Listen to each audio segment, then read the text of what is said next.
Hari ini kita akan renungkan kitab Ezra pasal 8. Teksnya hari ini ayat 1 sampai 20. Dan sudah bagi dua paragraf. Paragraf yang pertama ayat 1 sampai 14. Ezra menulis nama-nama kepala kaum keluarga dan sisa orang-orang yang berangkat pulang bersama-samanya dari Babel pada zaman pemerintahan Raja Artasasta.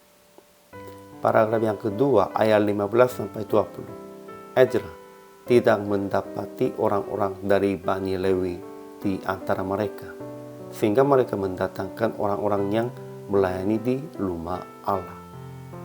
Kesimpulannya, pada zaman Raja Artasasta, sejumlah 1496 orang turut pergi ke Yerusalem dengan Ezra.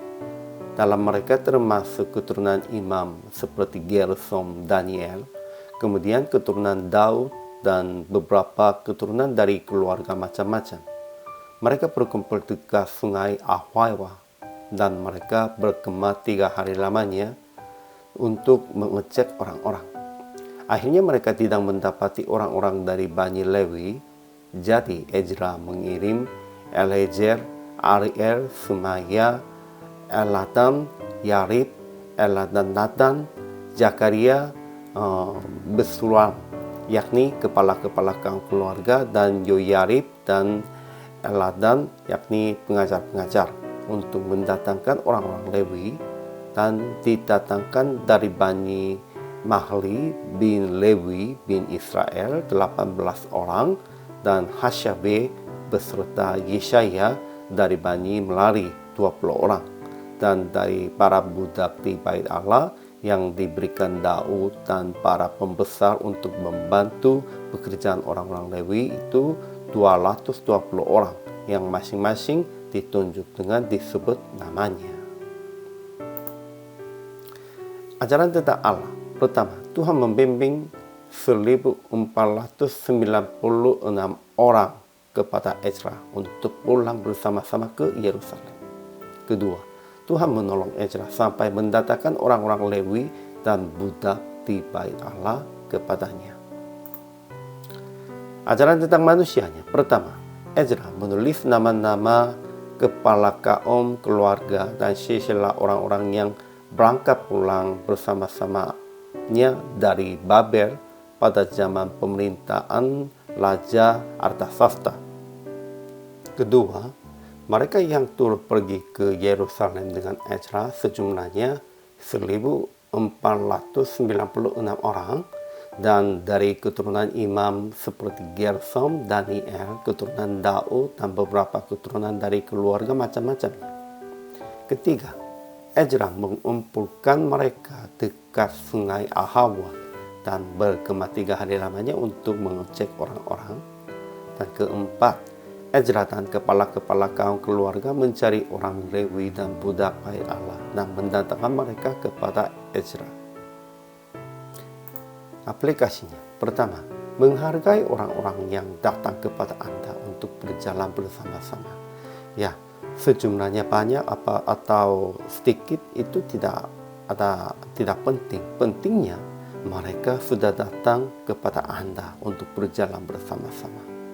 Ezra juga menghargainya itu dan menulisnya nama-nama itu demikian itu ya. Kita juga harus menghargai mereka. Kedua, mencari hamba Tuhan yang melayani bersama-sama.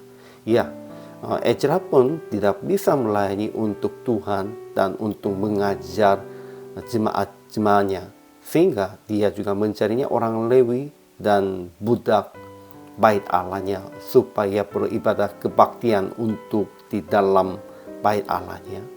Seperti itu, kita juga harus mencari hamba Tuhan yang melayani bersama-sama.